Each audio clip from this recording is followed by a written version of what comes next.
We have a seat waiting for you in the Delmarva Life audience. We'd love to have you. To book your seat, just visit delmarvalife.com and click on the Show tab.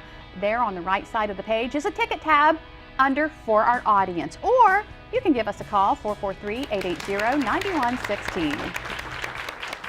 Well, we just heard how addictive drugs like Molly can be. Our next guest knows all about the struggle. Now, you may recognize Michael Sorrentino, better known as The Situation, from the reality TV series Jersey Shore. But behind all of the fame and the fortune, the situation was in the fight of his life. Last March, he checked himself into rehab for his addiction to prescription painkillers.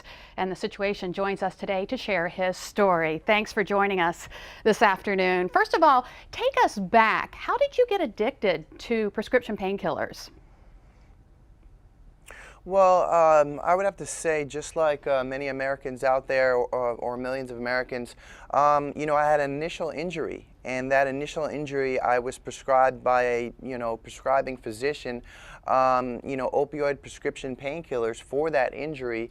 And once I received that prescription, I felt like it was okay and that nobody could tell me otherwise, that I can take this medication for however long I needed and however long the pain was there. After a number of weeks and months, I needed to just continue to take this medication just to get out of bed. I was dependent. That dependency eventually turned to an addiction after a number of months, and regular tasks, everyday tasks became a problem if I didn't take my medication.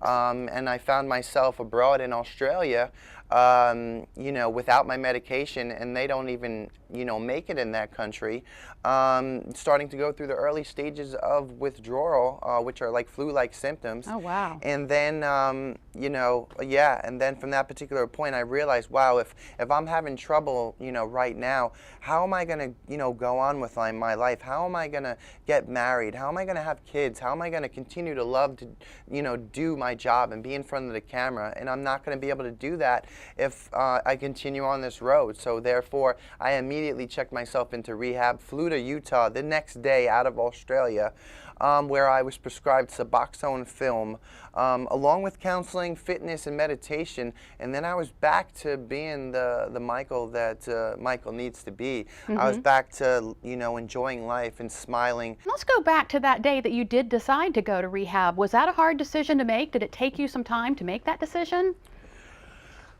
It definitely was a hard decision because my life is in the public eye, and there's certain stigmas and preconceptions about addiction and drugs, and I had to carefully approach the situation, so to speak.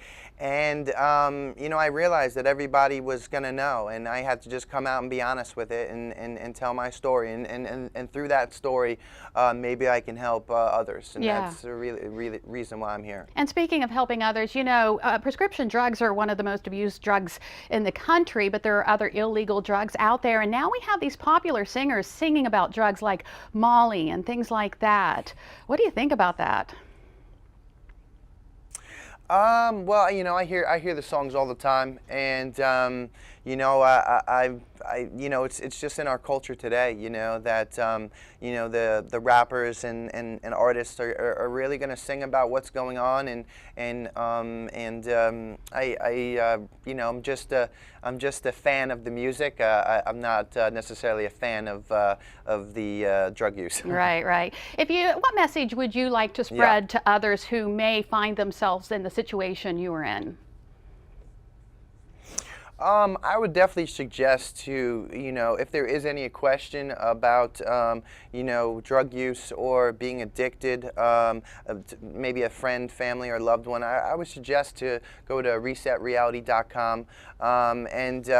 This particular initiative wasn't even out last year, when, my family and friends had to go search around different websites, but it is around now. And I would suggest to go to resetreality.com and find out what is best for you. And again, knowledge is power, and once you get the right information, you'll get back on track. Yeah, and you're back on track, obviously. So let's switch gears a little bit and talk about your career.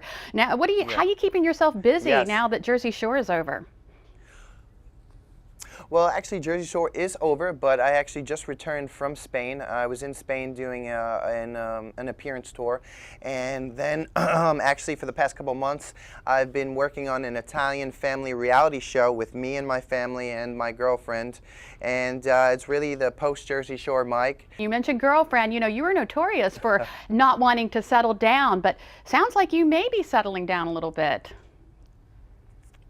Yes, yes. I do have a girlfriend, and it's been for a couple months. It's very serious, and I'm very happy to say that it could get seriouser.